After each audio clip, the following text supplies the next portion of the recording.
आके और भाजपा को गंदा करने का काम कर। तो भाजपा को भी नेतृत्व को सोच समझकर व्यक्ति को लेना चाहिए। हाँ, 80% अल्पसंख्यक मोर्चा में भ्रष्टाचारी हैं, आप इनका जांच कराओ। भाजपा का एक मिशन है शुद्ध सात्विक प्रेम, प्रेम व्यवहार हाथ जोड़ के काम करना। आदाबर से दोस्तों, मैं हूं फैयाज अहमद, आप देख रहे हैं श्री गंगा न्यूज़। हम ऐसी एक शख्सियत से मुलाकात आपको कराने जा रहे हैं जो महज 10 साल की उम्र से आरएसएस भाजपा जैसे संगठनों में एक सेवा भाव के साथ उन्होंने संघर्ष किया। लगातार 40 सालों से अधिक जो है वो लगातार आरएसएस के लिए काम करते रहे। इतना ही नहीं, उनका जो पारिवारिक बैकग्राउंड रहा, उनके पिताजी भी आरएसएस से जुड़े रहे, मगर उनको अब इस बात की चिंता सता रही है कि संघ और भाजपा में अब ऐसे लोगों की एंट्री हो रही है जो दागी हैं, जिनकी छवि समाज में अच्छी नहीं है। इन्हीं तमाम मुद्दों को लेकर हम उनके संघर्षों को भी जानेंगे और किन मुद्दे को लेकर उन्हें चिंता सता रही है। हम बात करते हैं दिलीप शाह जी से। दिलीप शाह जी हमारे साथ बातचीत करने के लिए मौजूद। दिलीप जी, पहले तो आपका श्री गंगा न्यूज़ में स्वागत है। धन्यवाद। क्या कहना चाहेंगे, किस बात की पीड़ा आपको सता रही है? हमको पीड़ा इस बात की है कि हम लोग भूजा खा के साइकिल चला के प्रचार कर, आज गुंडा माफिया रईस अहमद जैसे लोग, जैसे तमाम लोग आके और भाजपा को गंदा करने का काम कर रहे हैं। तो भाजपा को भी नेतृत्व को सोच समझकर व्यक्ति को लेना चाहिए। जो हिस्ट्री सीटर है, जिसका थाने में कई ठो वो है, कई प्रकार का उसका थाने की दलाली करता था, सपा में बसपा में, तो उसने कई प्रकार से अहित करने का काम किया है। हमारे चौराहे पर दंगा कराया, बहुत कुछ उसने किया। रिकॉर्ड जांच लिया जाए, ऐसे लोगों को सोच समझ के लिया जाए जो शासन की बात करते थे, आज वो कुशासन दे रहे हैं।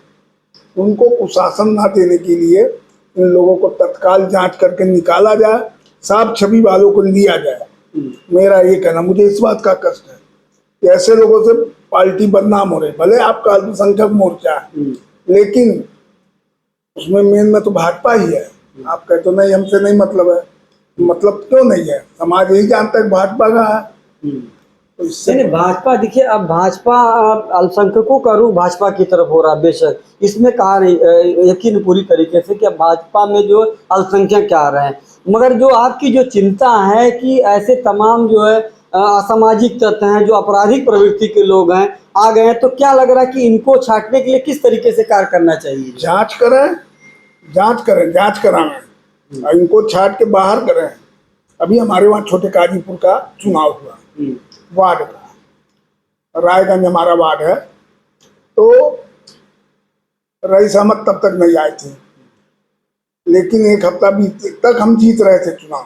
एक हफ्ता बाद रईस ने छोटे काजीपुर चौराहा पे भाजपा प्रत्याशी के साथ घूम दिया और जो वोट मिलना था वो कट गया, भाजपा हार गई। और घोसी में भी यही हुआ। घोसी में गए दमंगई से, भाजपा को वोट दे दिए, दमंगई नहीं चलेगा। हाथ जोड़ के वोट लेने वाले दमंगई करेंगे तो वोट नहीं मिलेगा। भाजपा का एक मिशन है शुद्ध सात्विक प्रेम, प्रेम व्यवहार हाथ जोड़ के काम करना। उस काम को ये लोग नहीं कर रहे हैं। आज तो वोट दे दिए भाजपा को। तो क्या लग रहा है, आखिर घोसी जो चुनाव की हार का ठिकरा किसके तरफ होना चाहते हैं, किसको जिम्मेदार आप मान रहे हैं कि आखिर घोसी में हार क्यों हुई? जो बीजेपी की जो है, यही लोग हैं। रईस अहमद जैसे लोग वहां गए, क्षेत्रीय अध्यक्ष जैसे लोग हैं अल्पसंख्यक मोर्चा के, तो ये लोग गए वहां और भाजपा हार के 4 दिन 5 दिन वहां रहे लोग। क्या कारण है?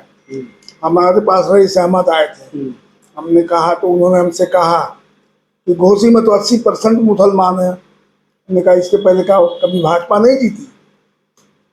देखो भाई, साफ छवि के लोग आएंगे तो कितनों वो रहेगा तो भी मुसलमान वोट भाजपा को देगा, दे ही रहा है, ऐसा नहीं है नहीं दे रहा।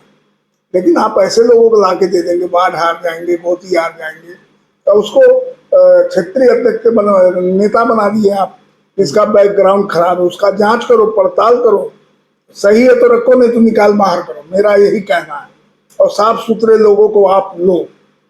मतलब पूरी तरीके से आप मान रहे हैं कि जो घोसी चुनाव बीजेपी हारी है, तो कहीं ना कहीं जो इस तरीके के असामाजिक तत्व के लोग हैं या आपराधिक प्रवृत्ति के लोग के शामिल होने से आप उसको जिम्मेदार मान रहे हैं? हाँ, हैं? वही लोग जिम्मेदार हैं। चुनाव हाराने के कारण वही लोग हैं। अच्छा चलिए, अगर हम आपके संघर्षों की बात करें, क्या संघर्ष रहा, क्या पीरियड रहा, कैसे आपने संघर्ष करके आज इतने लंबे समय तक जमे रहे हैं आप जो RSS में? देखिए, मैं 10 वर्ष का था तो पिताजी उंगली पकड़ के ले गए। फिर मैं स्वयं शाखा लगाना शुरू किया ये निकाह घर में, जो निकाह घर वर्तमान में है, तो उसका नाम होता था परशुराम शाखा। फिर मैं वहाँ उसमें गठनायक बना। तो हमारे पहले प्रचारक जो थे जयप्रकाश सिंह बलिया से आए थे। तो उसके बाद वहीं से यात्रा हमारी शुरू हुई। संघ के सभी पदों पर गठनायक, गढ़ शिक्षक, मुख्य शिक्षक, यहाँ तक संघ का जो एक तृतीय वर्ष का वर्ग होता है उसको भी मैंने किया है। प्रथम वर्ष द्वितीय वर्ष में मैं शिक्षक रहा हूँ, तृतीय वर्ष में भी शिक्षक गया हूँ संघ। शिशु मंदिरों में काम किया, प्रचारक से वापस आया, शादी हुआ। उस समय हमारे महानगर प्रचारक शारदा जी थे, उन्होंने शादी करवा, कहा भाई घर वाले कह रहे तो शादी करो। तो प्रचारक शादी नहीं कर सकता, ये नियम है। अच्छा। तो वहाँ से आने के बाद मैंने शादी किया। फिर हमको महानगर का सेवा प्रमुख बनाया गया। उसके बाद हमारे जयप्रकाश चतुर्वेदी बाद में भाजपा संगठन मंत्री बने। उन्होंने मुझे शिशु मंदिर में ज्वाइनिंग कराया। पहली ज्वाइनिंग हमारी पक्की बाग में है। तब वहाँ के प्रधानाचार्य राम उजागर सिंह थे। फिर वहाँ से मुझे संत रविदास भेज दिया गया। 5 साल 6 साल संत रविदास में काम करने के बाद फिर मैं बीच में कुछ बैक हुआ। अच्छा चलिए, उस मुद्दे पे हम आते हैं कि जो लगातार बीजेपी से जो है अल्पसंख्यक समाज जुड़ रहा है, तो ऐसे में जो प्रदेश नेतृत्व है, राष्ट्रीय नेतृत्व, उनसे क्या आप कहना चाहेंगे लास्ट सवाल? मैं यही कहूँगा, आप लोग लेकिन साफ सुथरे छवि के लोगों को लोग। आपके वहाँ 80% अल्पसंख्यक मोर्चा में भ्रष्टाचारी हैं, आप इनका जांच कराओ। मैं केवल रईस अहमद को नहीं कर रहा, 80% लोग हैं, रईस जैसे लोग हैं, उनका जांच कराओ और फिर रखो, साफ सुथरे लोगों को रखो। आपकी सभी तो देखिए, ये थे दिलीप शाह जी, जिन्होंने बहुत गंभीर आरोप लगाए हैं, क्योंकि अब बड़ी संख्या में भाजपा से और RSS से अल्पसंख्यक समाज यानी मुस्लिम समाज के लोग जुड़ रहे हैं। लेकिन इनको, दिलीप शाह जी को इस बात की चिंता सता रही है कि जो वर्षों से जो जिस पौधे को हम लोगों ने लगाया था, सींचा था, जिसकी एक छवि बनी हुई थी, कहीं ना कहीं ऐसे चंद लोगों के आने से छवि खराब हो रही है। शीर्ष नेतृत्व को ऐसे लोगों के खिलाफ जांच करके बाहर का रास्ता दिखाने का काम करना चाहिए। गोरखपुर से फैयाज अहमद।